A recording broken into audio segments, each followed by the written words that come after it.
Bueno, el objetivo de esta grabación es el de hablar de algunas medidas descriptivas o medidas de resumen, como también se le conocen, ¿cierto? Los dos nombres son válidos porque estas medidas o el cálculo de estas medidas describen un conjunto de datos o una población o una muestra, en general un conjunto de datos.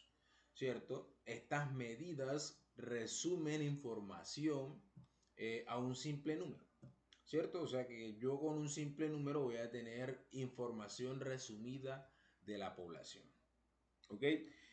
Primera parte empezaremos trabajando con las medidas de tendencia central, eh, después seguiremos con las medidas de dispersión y luego con las medidas de localización.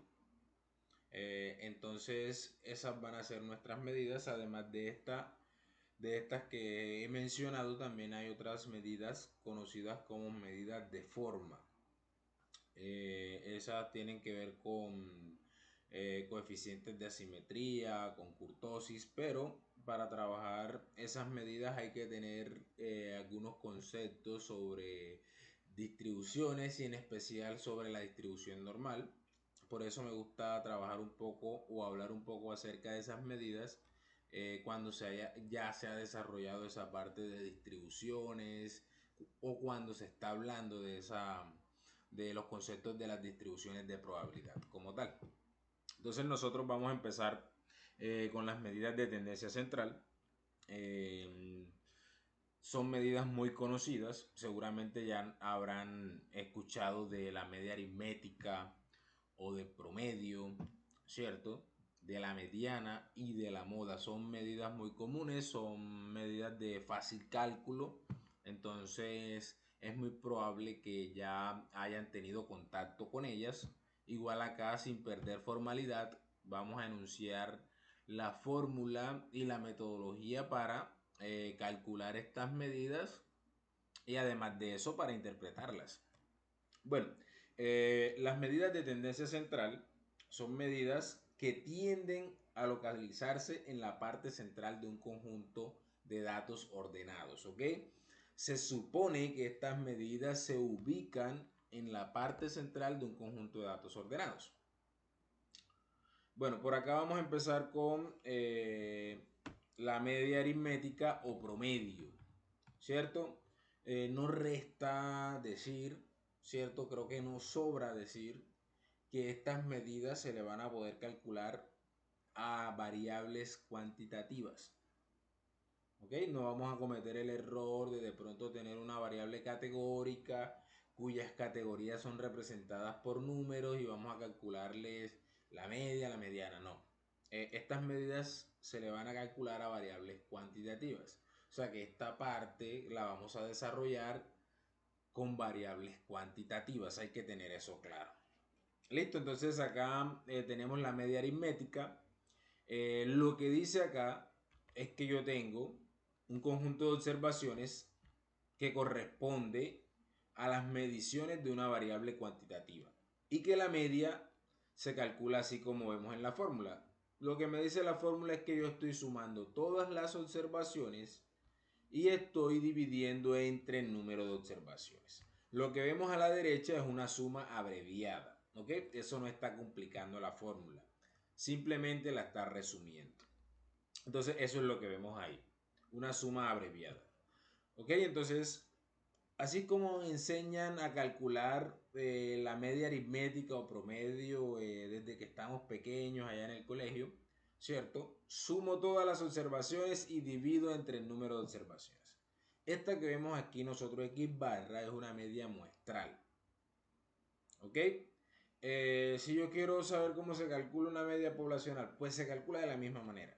Lo que pasa es que la media poblacional utiliza la información de todos los individuos de la población, ¿cierto? Y se denota de otra forma. Por ejemplo, vamos a escribirla por acá en Word. Nos vamos a dar cuenta que la fórmula es exactamente igual. Decía que la diferencia es que, lógicamente, la media poblacional utiliza la información de todos los individuos de la población, ¿cierto? Pero la fórmula sería así como la voy a escribir acá.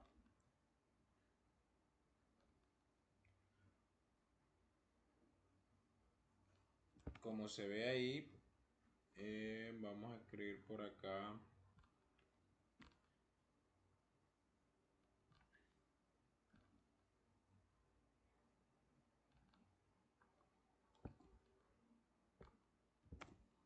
Bueno, entonces sería simplemente la suma desde 1 hasta n mayúscula de los xy.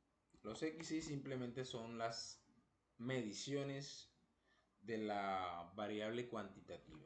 Y acá sería sobre n mayúscula. ¿Qué diferencia hay entre la n minúscula y la n mayúscula? Resulta que en estadística se acostumbra a representar el tamaño poblacional o la cantidad de individuos que hay en la población con la n mayúscula. Y con la n minúscula se representa el tamaño de muestra, ¿cierto? La cantidad de individuos que hay en la muestra. Pero simplemente eso. ¿Qué diferencia hay entonces entre el cálculo de la media muestral y la poblacional? Pues ninguna. En la forma del cálculo no. En la fórmula no. ¿Cierto? Que es sumar todas las observaciones y dividir entre el número de observaciones. Pues ahí no hay ninguna diferencia. ¿Cierto? La diferencia radica en que la media muestral la calculo con la medición de los individuos de la muestra. Las mediciones de los individuos de la muestra. Y la media poblacional la calculo con las mediciones de los individuos de la población. Si yo les pido calcular una muestra, para lo único que ustedes necesitarían o llegarían a necesitar saber si estamos hablando de la información de la población o de una muestra, es para denotar la media, simplemente para eso, ¿cierto? Porque sabemos que la poblacional se denota con esto y la muestral con X barra. Pero simplemente para eso, en la forma de cómo se va a calcular esa media, es simplemente la misma. Sumar todas las observaciones y dividir entre el número de observaciones. ¿Ok? Por lo general nosotros vamos a estar trabajando con datos muestrales a menos de que se mencione lo contrario. Entonces, si no se menciona lo contrario, asumimos que estamos trabajando con datos muestrales. Por lo general vamos a calcular la media muestral. Por acá un ejemplo, creo que con este ejemplo va a ser suficiente, no se necesita otro. Dice, en una población se estudia la variable estatura, para ello se cuenta con una muestra de 4 estudiantes. Y aquí tenemos x1 simplemente es la estatura del primer estudiante de la muestra al que se le tomó la estatura, ¿cierto? x2 es la estatura del segundo estudiante o la segunda estudiante a la que se le tomó la estatura. En fin, ahí tenemos 4 observaciones, o sea, mi muestra es de tamaño 4 y yo voy a calcular el promedio. El promedio, sumar todas las observaciones, dividir entre el número de observaciones. Miren que aquí estoy dividiendo entre 4 porque tengo 4 observaciones. Listo, hago mi suma, divido y el resultado es este que está acá. 1.725 metros porque las estaturas ahí obviamente deben estar en metros. Ante la media o promedio no se hace una interpretación, más bien lo que se entrega es un comentario. ¿Ok? El promedio de estatura es de 1.725 metros. Ese sería mi comentario. ¿Ok?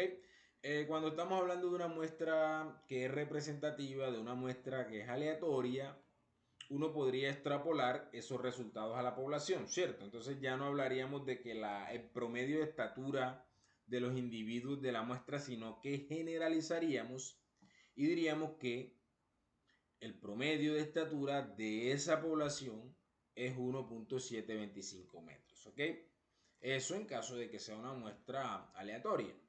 Si de pronto no tenemos esa información, podemos decir el promedio de los individuos que participaron en el estudio es 1.725 metros. ¿Ok?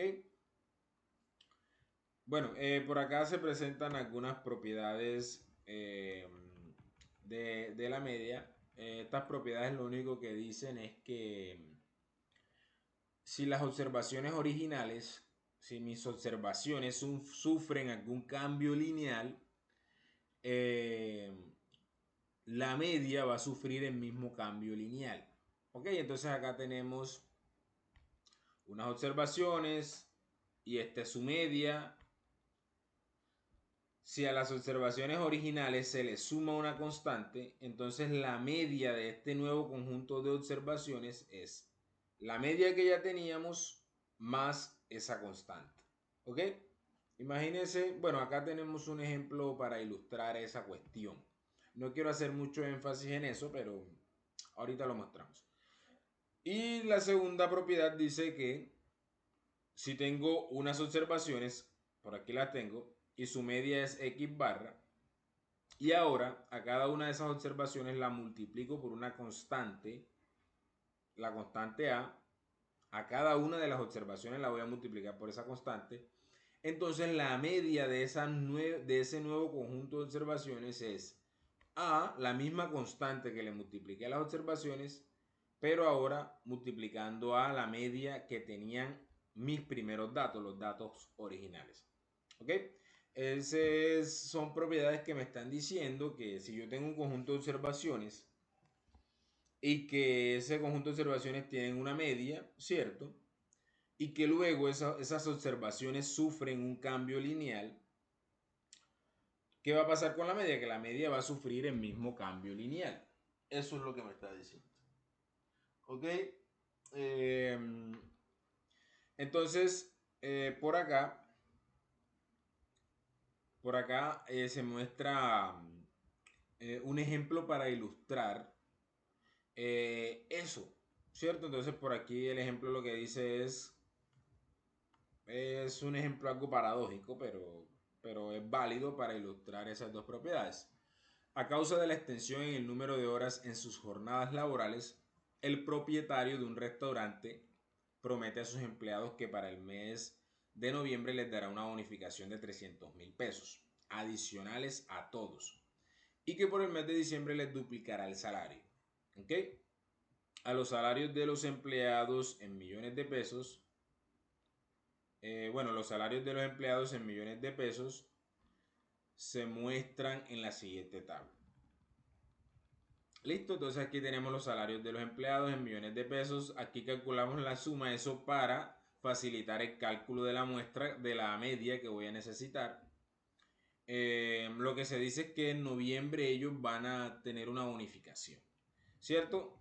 Bueno, aquí calculamos el promedio de los salarios de los empleados de ese restaurante. Sabemos que se suma todo, pero ya tenemos la suma que es 6.2 ahí en la tablita.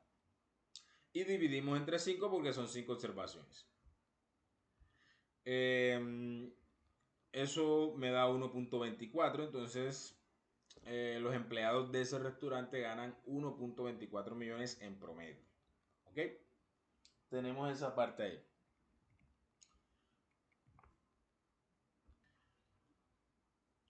Entonces, teniendo en cuenta la bonificación de 300,000 pesos, que serían 0.3 millones, por acá se presenta la tabla de salarios en noviembre. Entonces, ¿qué fue lo que se mostró acá? Acá teníamos los salarios originales en esa primera tabla y a cada uno se le sumó 0.3 porque estamos hablando en términos de millones de pesos, ¿cierto? Entonces acá tenemos los salarios para el mes de noviembre. Si el propietario quiere saber cuál es el salario promedio por empleado en el mes de noviembre, ¿qué tendría que hacer? Bueno, lo primero que se le puede ocurrir es calcular el promedio como ya nosotros sabemos, ¿cierto? Sumando las nuevas observaciones y dividiendo entre el número de observaciones. Ahí tendríamos un tercer ejemplo de cálculo de promedio, ¿cierto? Entonces aquí tenemos que el promedio para el mes de noviembre es 1.54 millones de pesos. La propiedad 1 que mostramos allá hace un momento nos dice que si si a las nuevas observaciones se les sumó una constante, en este caso es 0.3, yo no tengo necesidad de volver a calcular el promedio. simplemente cojo la media que ya tenía y le sumo la misma constante, ¿cierto? Aquí lo tenemos. Aquí en esto que estoy marcando tenemos ese procedimiento. 0.3 más 1.24. Recuerde que este 1.24 era el promedio de los salarios originales. Se le sumó 0.3 y me dio 1.54. Ese procedimiento me va a dar el mismo resultado que si yo calculo la media de nuevo como se hizo anteriormente, ¿ok? Entonces, la duda que siempre surge aquí, ¿por qué calculó el promedio dos veces? No, solamente se está ilustrando que si usted lo calcula de nuevo, si lo calcula de nuevo, le va a dar el mismo resultado que utilizando la propiedad 1. ¿Por qué la propiedad 1 es mejor? Bueno, usted aquí no le ve la utilidad porque solamente son 5 observaciones. Pero imagínese que fuesen 1000, 2000, y bueno, o que tenga que hacer el cálculo mentalmente. Entonces ya usted sabe que utilizando la propiedad 1 simplemente tiene que sumar la constante, la misma constante que le sumó a las observaciones, se la va a sumar al promedio de las observaciones originales. Y con eso usted va a obtener el nuevo promedio. ¿Ok? Por acá tenemos, miren que esto que tenemos acá dice, para el mes de diciembre los salarios iniciales se duplicarán. Entonces, estos que yo tengo acá sumados son los salarios para el mes de diciembre. Recuerde que los salarios que teníamos allá eran 1.5, 1.2, 1.2, 1.3 y 1. Esos eran los salarios originales.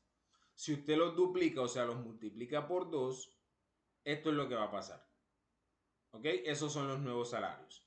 Entonces, el promedio de salarios para el mes de diciembre es 2.48 millones. ¿Ok?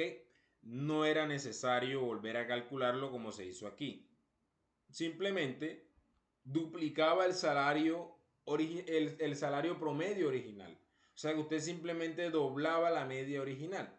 Y con eso tenía la nueva media, que es esta que tenemos aquí. Ahí que estamos ilustrando la propiedad 2.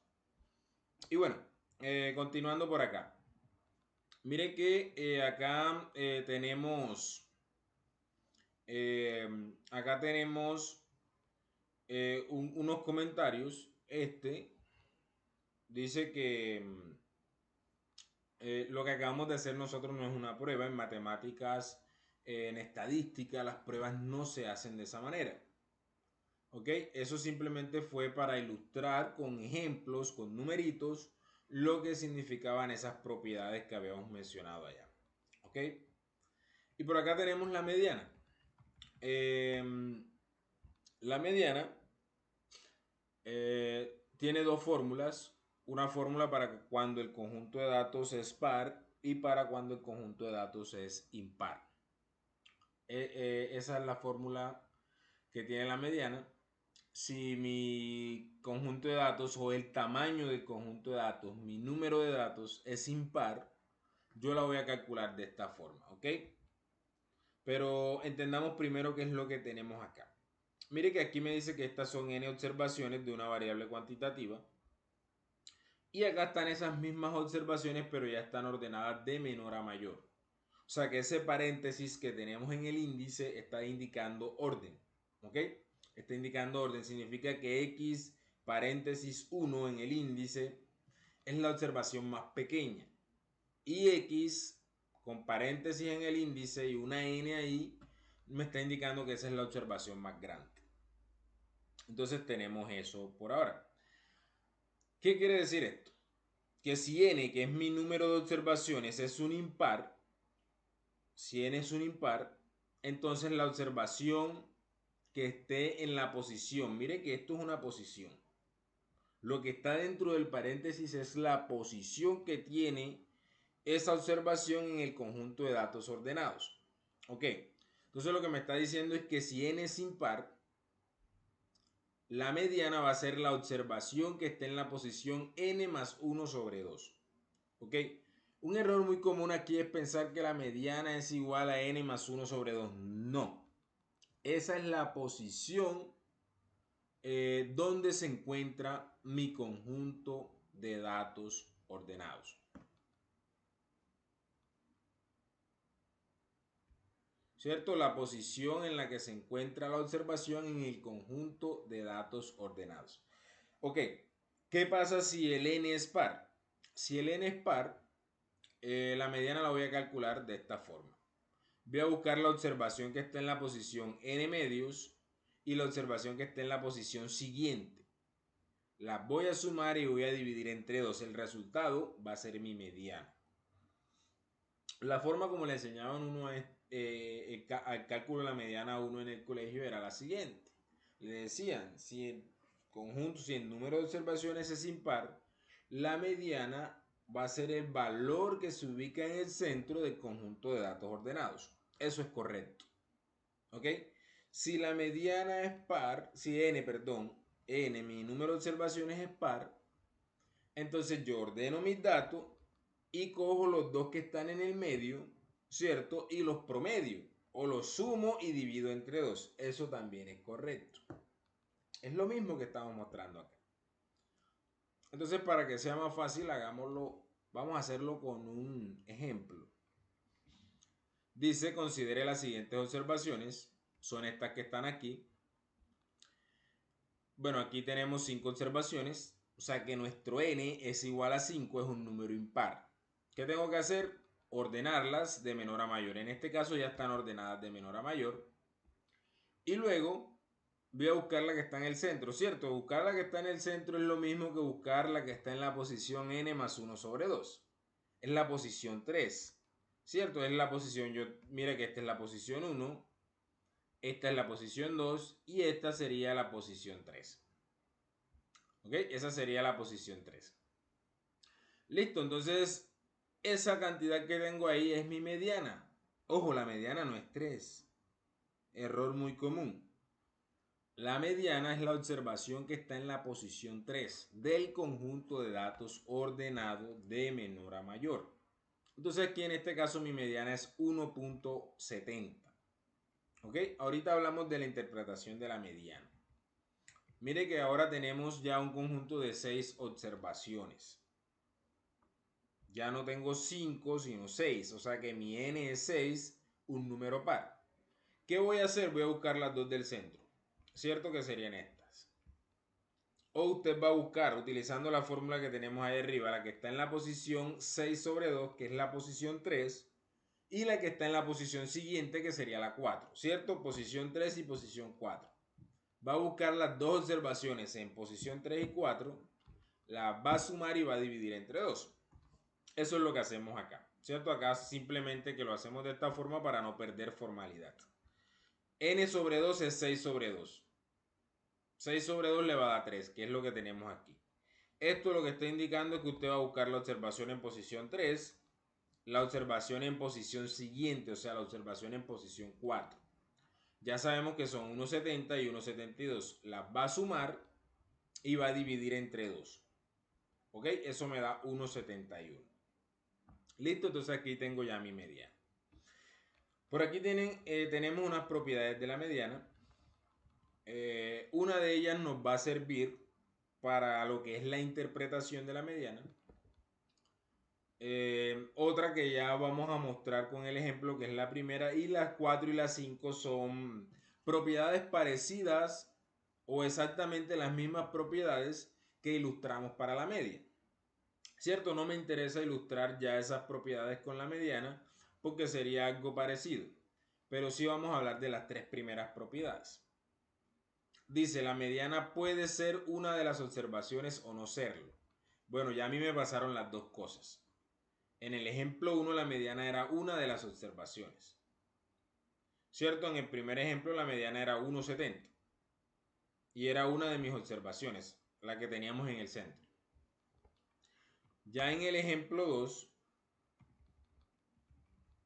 la mediana me dio un valor que no es una de mis observaciones. Mire que 1.71 no aparece en mi conjunto de datos. Entonces ahí me está pasando lo que dice la primera propiedad. La mediana puede ser una de las observaciones o no serlo. Ok. Em, ¿Qué va a pasar? Que cuando mi conjunto de datos sea impar, la mediana siempre va a ser una de las observaciones. O sea, cuando mi tamaño, cuando mi n sea impar, la mediana siempre va a ser una de las observaciones. Cuando n sea impar, la mediana siempre va a ser una de las observaciones. Pero cuando n sea par, pueden pasar cualquiera de estas dos cosas. O es una de las observaciones o no lo es. ¿Por qué?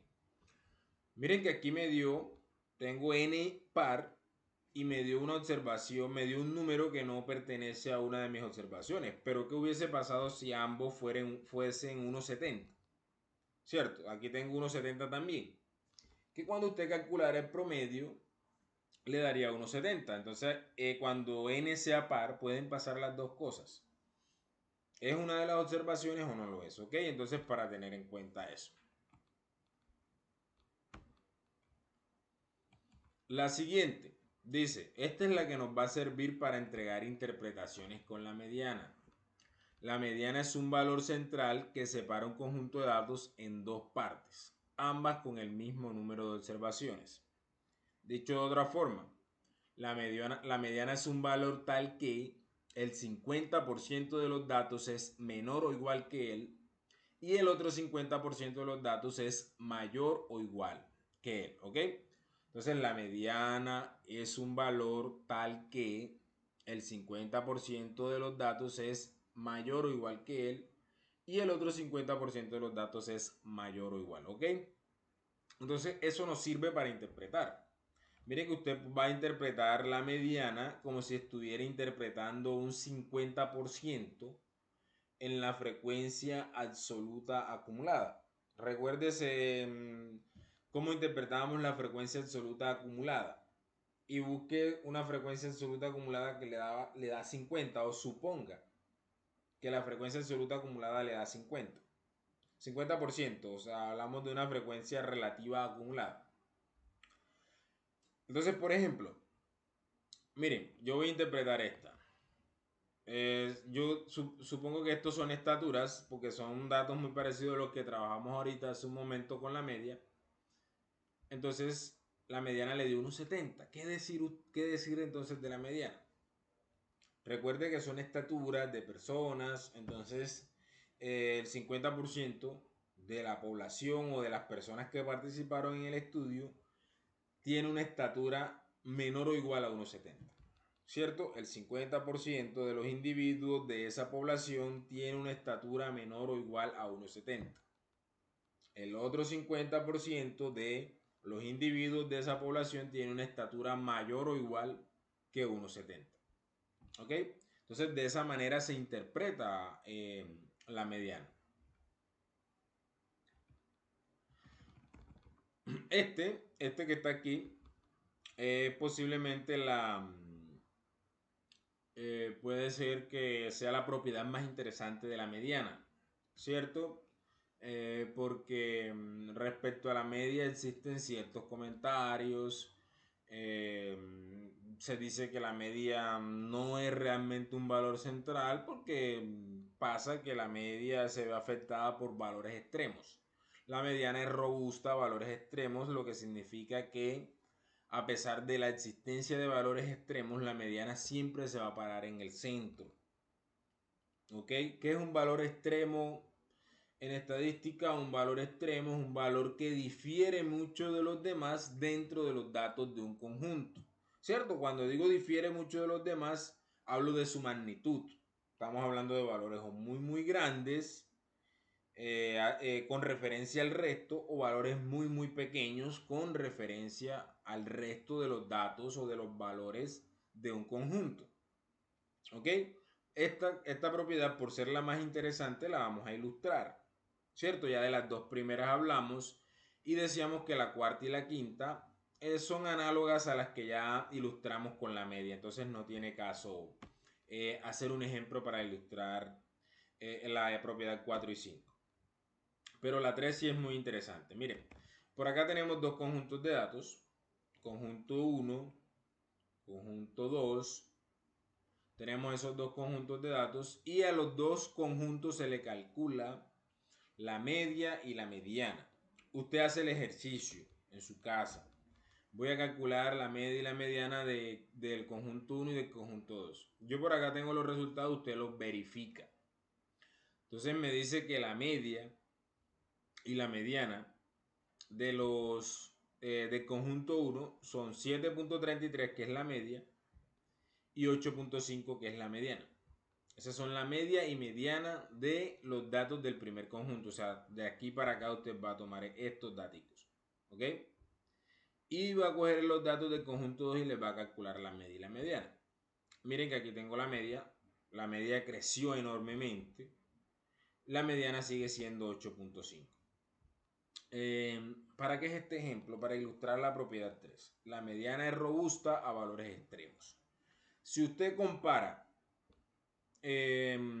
los conjuntos de datos 1 y 2 son muy parecidos. La diferencia es que ya en el conjunto 2 se incluye un valor muy grande, un valor extremo, un valor que difiere mucho en cuanto a su magnitud con la de los demás del conjunto, ¿cierto?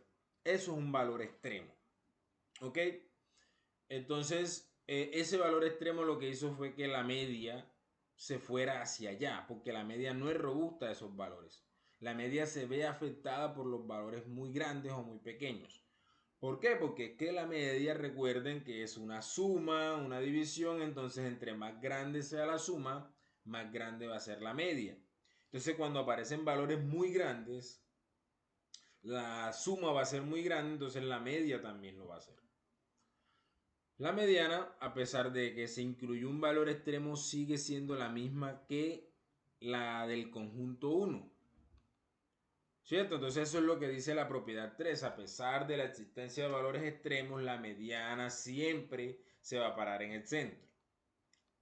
Cuando yo hago este ejemplo en clases, los estudiantes de pronto más curiosos pueden llegar a preguntar, ¿cierto? Esto se le puede ocurrir a cualquiera. Pero ese ejemplo que usted está haciendo funciona si solamente incluyo un valor extremo. O si yo no cambio un valor, si yo cambio los valores del centro, ya ese ejemplo no funciona. ¿Cierto? Eso es lo que se le puede ocurrir a un estudiante. Y no está mal. O sea, esas son curiosidades que son buenas y preguntas que son buenas. Resulta que si hablamos de valores extremos, son valores que están a los extremos. ¿Ok? Ya sea al extremo izquierdo, si hablamos de una recta numérica, o al extremo derecho, o sea que son valores o muy pequeños o muy grandes respecto a los demás datos del conjunto. Eso en primer lugar. O sea que si yo no podía cambiar un valor del centro por un valor extremo, porque si un valor está en el centro ya no es extremo. Ya no es extremo. O sea, cuando usted ordena un conjunto de datos y un valor le queda en el centro, ya no es extremo. ¿Ok? Ya no sería extremo, sería un valor central. Entonces, eso en primer lugar. En segundo lugar, lo que estábamos tratando de ilustrar acá era que teniendo dos conjuntos de datos casi similares, pero incluyendo un valor extremo, ¿cierto? Entonces, lo único que íbamos a cambiar era un valor del conjunto de datos. ¿Por qué no cambio 3? Porque es que si yo meto tres valores grandes, así como este, ya tampoco serían valores extremos. ¿Ok? Porque es que tendría tres datos pequeños y tres datos grandes. Entonces ya tendría tres valores que son muy grandes y tres valores que son muy pequeños. Entonces no estaríamos hablando de valores extremos. Listo, entonces eso posiblemente pueda ayudar a interpretar mejor y a salir de esas cosas que se le vienen a uno a la cabeza cuando ve algo como esto. La mediana siempre se va a parar en el centro de un conjunto de datos ordenados. Entonces la media no es un valor central. No, no se puede decir eso. Sí, la media es un valor central. Lo que pasa es que cuando existen valores extremos, no solo con la media, con algunos otros estadísticos se van a ver afectados por esos valores extremos y los análisis se van a ver afectados por esos valores extremos. Entonces hay que saber trabajar con esos valores. Hay que saber manipular esos valores. ¿Ok? Bueno, ya ilustrada la propiedad 3, de, de la media, de la mediana, vamos a hablar ahora de la otra medida de tendencia central, ¿cierto? La moda. Seguramente ustedes cuando se acuerdan de la moda es el valor que más se repite, es lo más frecuente. Bueno, sí, es eso. La moda es el valor que aparece con mayor frecuencia en el conjunto de datos. Si lo hubiera, ¿ok? Eso es importante. Si lo hubiera. Listo, esto lo vamos a mencionar en las propiedades de la moda. Por acá tengo tres conjuntos de datos. El primer conjunto de datos no tiene moda, entonces yo puedo escribir que la moda no existe. El segundo conjunto de datos tiene como moda a 1.3, ¿cierto? Es el valor de mayor frecuencia, 1.3. Y en el tercer conjunto de datos tengo dos modas, o sea que tengo un conjunto de datos bimodal. ¿Ok? Este conjunto de datos lo podríamos modificar. Vamos a tratar de modificarlo, vamos a escribirlo por acá en Excel. Vamos a escribir conjunto 4. Vamos a escribir un conjunto 4. Por aquí tengo 1, 2, 1, 2, 1, 5, 2, 1, 5. ¿Cierto? Esos son los conjuntos los datos del conjunto 3. ¿Qué pasa si yo le agrego un 2 a este conjunto de datos? Bueno, lo que responden comúnmente es decir, bueno, ahora hay tres modas, ¿cierto? Eso es lo que se le puede ocurrir a uno. Bueno, hay estudiantes que responden correctamente. Bueno, en este conjunto 4 la moda no existe. Porque miren la definición dice que la moda es el valor de mayor frecuencia si lo hubiera. O sea que cuando no hay un valor de mayor frecuencia, uno tiene que decir que la moda no existe. En este caso no hay un valor de mayor frecuencia. Todos aparecen el mismo número de veces. Entonces, si usted tiene un conjunto de datos y todos los datos aparecen 20 veces, no hay moda. ¿Ok? Ya si usted se encuentra uno que aparece 21 veces y los demás aparecen menos veces, bueno, esa sí es la moda. No que es que tenga un conjunto de datos y hay unas observaciones que aparecen 10 veces, otras que aparecen 11, otras que aparecen 12 y otras que aparecen 15. La moda es el valor o los valores de mayor frecuencia. Entonces, si yo veo que hay valor o hay varios valores de mayor frecuencia que otros, entonces sí hay moda. Pero si yo veo que todos los datos del conjunto aparecen con la misma frecuencia, pues no hay moda. Entonces, frente a eso, uno no tendría que complicarse. ¿Cierto? En este caso, como lo mencioné, no existe moda porque el 2, el 1.2 y el 1.5 ambos aparecen con frecuencia 2. O sea, todos, bueno, perdón, ambos no serían. Los tres aparecen con la misma frecuencia, que en este caso sería 2. Todos aparecen dos veces. Entonces, en este caso, la moda no existe. ¿Ok? Y por acá unas propiedades de la moda.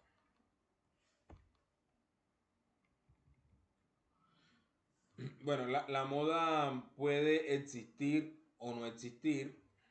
La moda puede existir y ser única. Puede haber más de una moda. De hecho, pueden haber múltiples modas. ¿Ok? Entonces un conjunto de datos puede ser multimodal, bimodal o trimodal. ¿Ok? ¿Cierto? Un conjunto de datos puede tener más de una moda o simplemente una o puede de que no tenga moda. ¿Ok? Eso pasa con la moda. Bueno, este ejemplo está aquí para mostrar que las medidas de tendencia central no son suficientes para analizar un conjunto de datos. Eso nos va a pasar mucho, eso le pasa a uno mucho en estadística. Uno, bueno, no sé si en otras áreas, seguramente en los médicos también,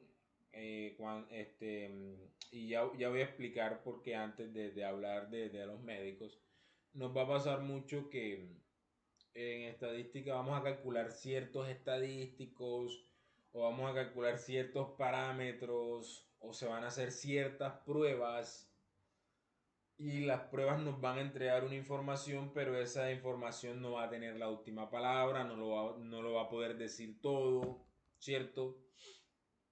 Cuando estoy hablando de analizar de un conjunto de datos, las medidas de tendencia central no lo van a decir todo, entonces tengo que proceder a calcular otras medidas, y esas medidas no lo van a decir todo y voy a tener que seguir calculando otras medidas, y así. Eso va a pasar mucho, eso pasa mucho en estadística. ¿Cierto? Yo me imagino que los médicos te evalúan, te hacen un examen, el examen muestra algo, pero eso no tiene la última palabra y después hacen otra prueba y así pasa acá. ¿Ok? Entonces, este ejemplo era para ilustrar precisamente que las medidas de tendencia central no son todo cuando se trata de analizar un conjunto de datos. Entonces acá tenemos dos conjuntos de datos, equipo 1 y equipo 2. Ustedes leen el ejemplo. Acá lo que se intenta ilustrar es que tenemos la misma media y la misma mediana en los dos conjuntos de datos, pero evidentemente los dos conjuntos de datos no son iguales. La media y la mediana me están diciendo que sí, que los dos conjuntos de datos son iguales. Pues resulta que no, que esos dos conjuntos de datos no son para nada iguales. ¿Ok? Entonces, eso simplemente es para darle apertura a las medidas de dispersión. ¿Ok? Estas son conocidas como medidas de dispersión o medidas de variabilidad. Ellas me van a permitir cuantificar cuánta variabilidad o cuánta dispersión tienen los datos de un conjunto respecto a un valor central. O sea que utilizan un valor central como referencia para ver qué tan dispersos, qué tan separados, cuando está hablando de magnitudes, qué tan separados están los datos de un conjunto. ¿Ok? Entonces, si ustedes revisan acá, equipo 1 y equipo 2, los datos del equipo 2 están más separados entre sí, ¿cierto? Pero bueno, miren que acá tenemos una media, 18, entonces miren que los datos del conjunto 2, eh, del equipo 2 están más separados respecto a la media que los del equipo 1, ¿cierto? Entonces eso indicaría que hay mayor dispersión en el equipo 2, ¿ok? Pero nosotros vamos a tener algunas medidas para hacer el cálculo, para cuantificar qué tan dispersos están los datos de un conjunto. ¿Qué medidas van a ser esas? Pues tenemos la varianza, la desviación estándar y el coeficiente de variación o cociente de variación. Nosotros acá el rango ya lo conocemos porque cuando se trabajaron las tablas de frecuencias para datos agrupados en intervalos, ahí me aparecía el rango, tenía que calcular el rango. El rango simplemente es la diferencia entre máximo y el mínimo, ¿cierto? Tengo mi conjunto de observaciones, le busco el valor más grande y le resto el valor más pequeño. Eso es el rango. ¿Ok? A pesar de que el rango es una medida de dispersión, por aquí ilustramos que el rango tampoco es suficiente. ¿Cierto? Bueno, las medidas de tendencia central no eran suficientes. Ahora el rango tampoco lo es. ¿Ok? Tampoco lo es. Entonces por acá se ilustra. ¿Por qué el rango de estos dos conjuntos son los mismos? Porque el máximo y el mínimo son iguales. Entonces, miren que el resto del conjunto, esto que tenemos por acá y esto por acá, son muy diferentes si hablamos de sus magnitudes. ¿Quiénes están más separados? Pues los datos del conjunto 2. O sea que en el conjunto 2 debe haber mayor dispersión. Pero a mí el rango me está diciendo que no, que esos dos conjuntos son iguales. ¿Por qué pasa eso? Porque el rango solamente tiene en cuenta el máximo y el mínimo, y resulta que en esos dos conjuntos de datos el máximo y el mínimo son iguales. ¿Qué necesitamos nosotros? Necesitamos medidas que tengan en cuenta todas las observaciones de un conjunto de datos. Eso es lo que necesitamos. Entonces por acá voy a mostrar la varianza, ¿cierto? Por aquí está el cálculo de la varianza. Por acá tenemos unas observaciones, ¿cierto? Ya sabemos que son mediciones de una variable cuantitativa y aquí está su media. ¿Ok? ¿Para qué necesito la media? Pues resulta que la media me va a ayudar a... yo necesito la media para calcular la varianza, porque recuerden que las medidas de dispersión van a cuantificar la dispersión que hay dentro de un conjunto de datos respecto a un valor central. En este caso, nuestro valor central va a ser la media. O sea que vamos a tomar como punto de referencia la media para ver qué tan dispersos están los datos de un conjunto. Uno, la varianza podría verla también como un promedio, ¿cierto? La varianza es el promedio de las distancias al cuadrado de los datos con respecto a su media. ¿Ok? Entonces, la varianza es un promedio de distancias al cuadrado. ¿Qué distancias? La distancia que hay de las observaciones a la media.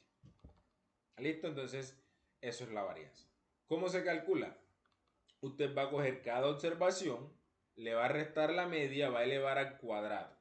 Y luego va a sumar esos cuadrados. Y finalmente va a dividir entre n-1. Y eso le va a entregar el resultado de la varianza. Por aquí tenemos una fórmula alternativa. En algunos casos esta puede ser más útil, puede ser más simple.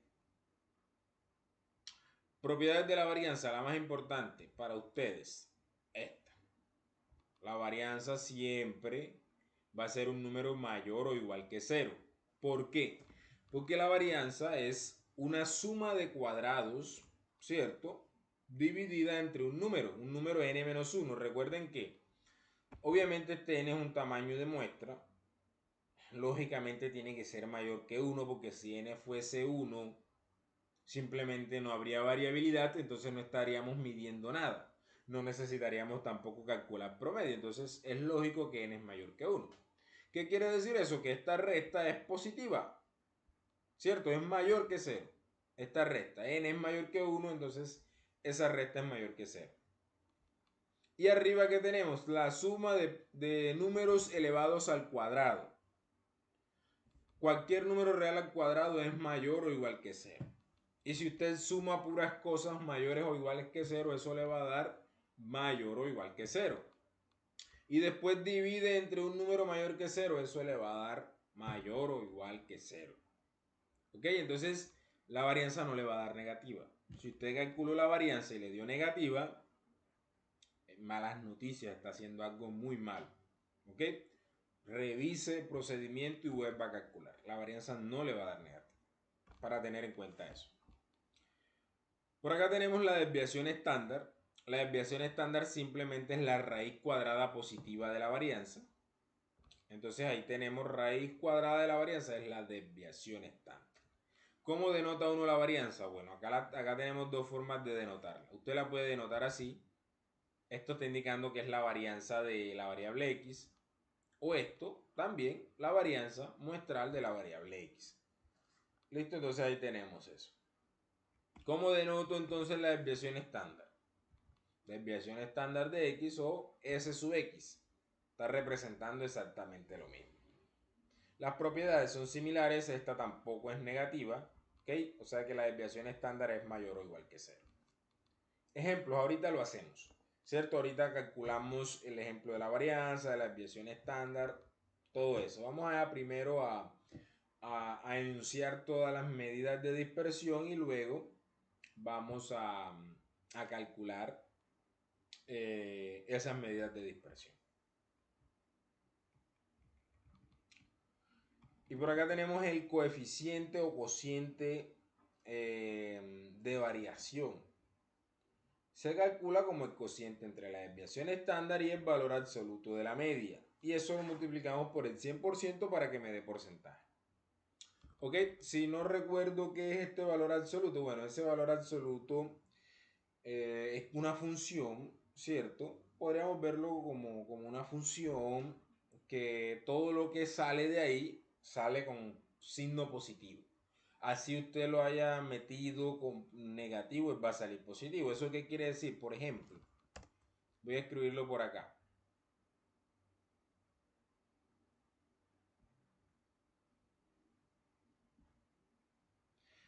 Si yo escribo, bueno, yo creo que por aquí están. Vamos a ver si encontramos esas barritas por aquí.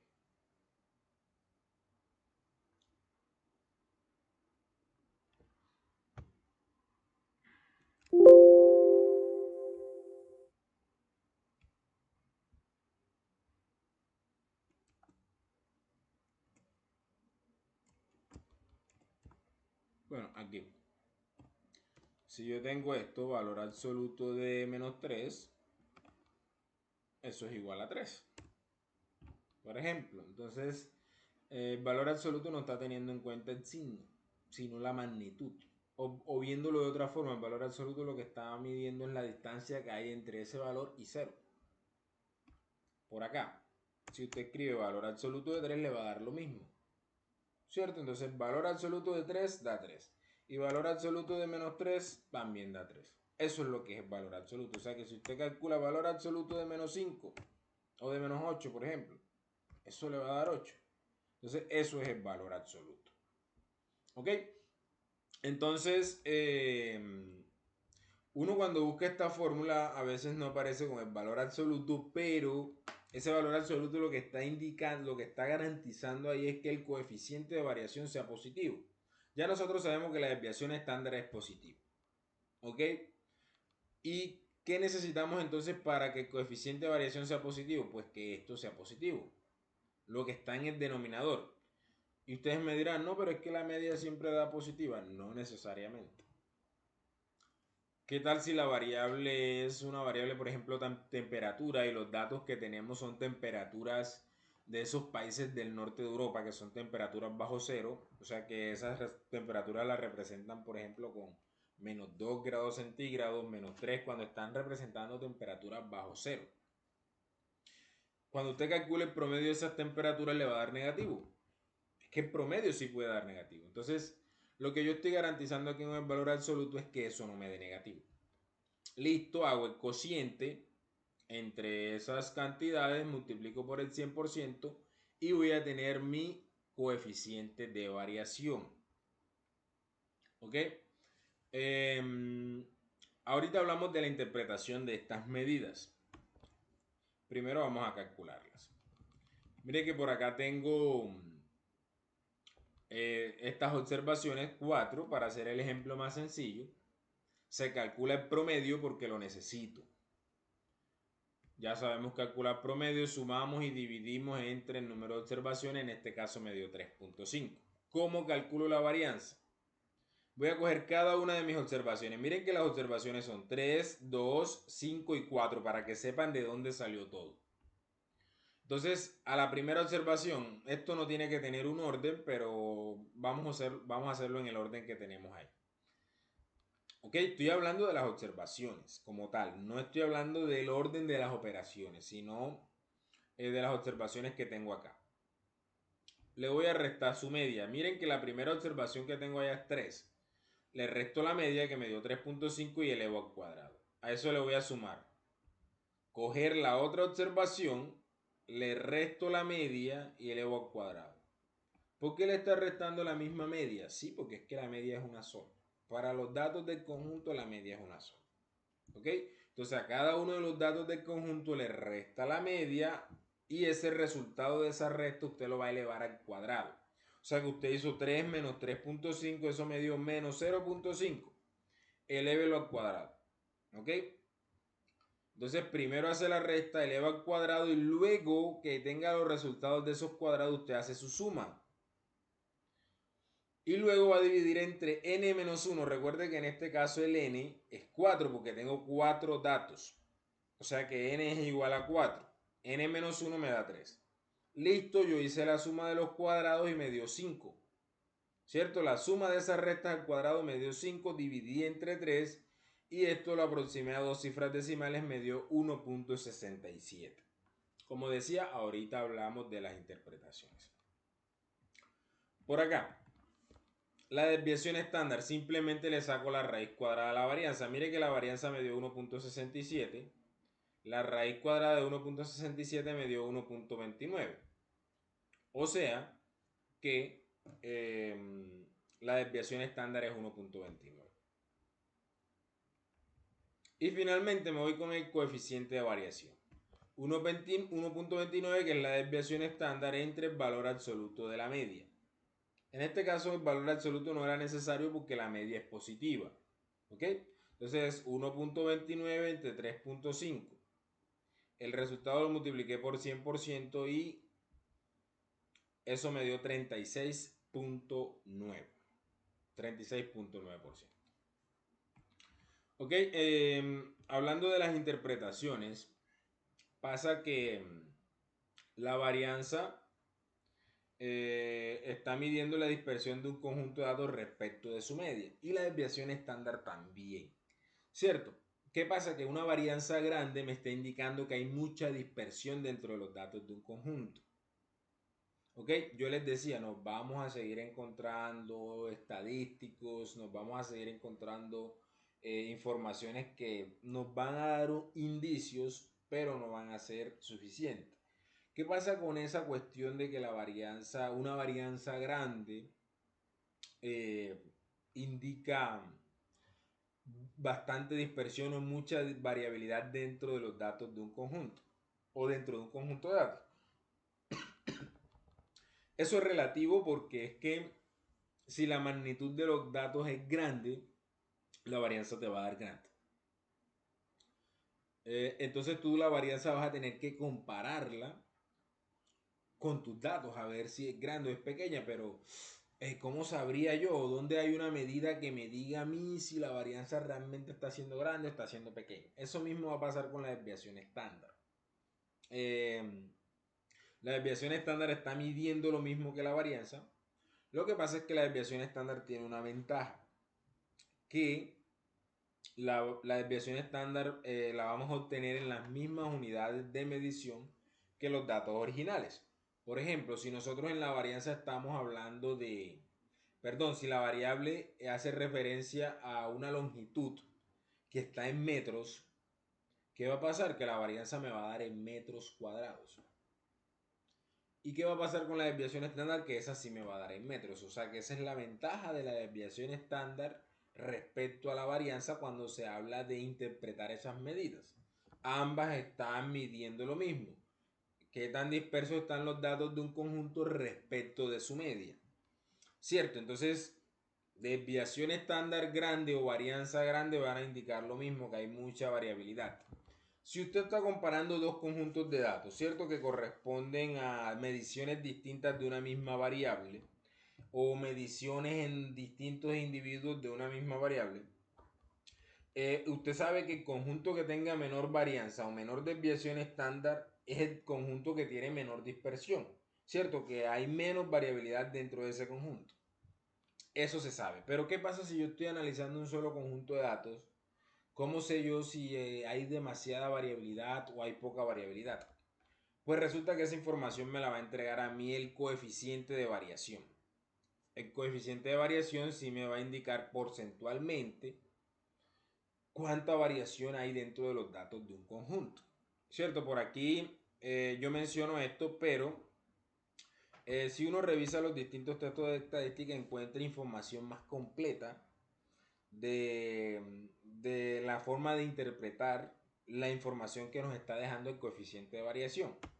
Por acá voy a mencionar una, no es la más completa, ¿cierto? Pero es un poco más completa que esa que tenemos ahí en el documento.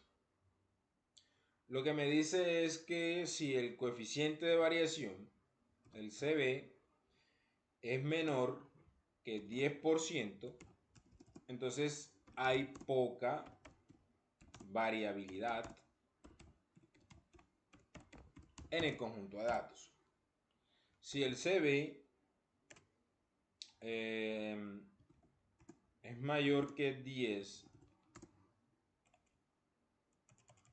digamos mayor o igual, ¿sí? Mayor o igual que 10%, Vamos a escribirlo en una ecuación para que quede bien. 10% menor o igual que el CB menor o igual que 30%. Entonces diremos que hay una variabilidad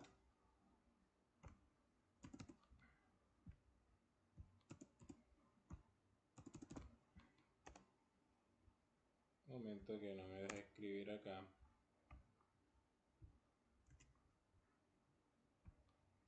Entonces diremos aquí que hay variabilidad moderada.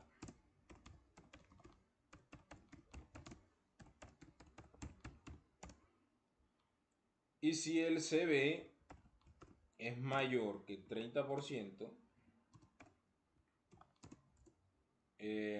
diremos que hay mucha variabilidad. Entonces al final el CB es el que me está entregando a mí realmente información de si la varianza y la desviación estándar son grandes, ¿cierto? Ese es el que me está diciendo a mí si realmente la varianza, o sea, me lo está diciendo en términos porcentuales si la varianza y la desviación estándar de un conjunto de datos es grande o es pequeña. O sea, finalmente me lo está diciendo el CB. Entonces, si usted va a interpretar las medidas de dispersión, entre la varianza y la desviación estándar, interprete la desviación estándar. Por esa pequeña ventaja que mencionamos, conserva las mismas unidades de medición que los datos originales. ¿Qué es la desviación estándar? Es simplemente un promedio de la variación que hay de los datos respecto a su media. ¿Cierto? Es un promedio de la variación que hay de los datos respecto a su media. O dicho de otra forma, es un promedio de las distancias que hay de los datos con la media. Eso es la desviación estándar. Y el coeficiente de variación me va a decir si hay mucha o hay poca o hay una variabilidad moderada.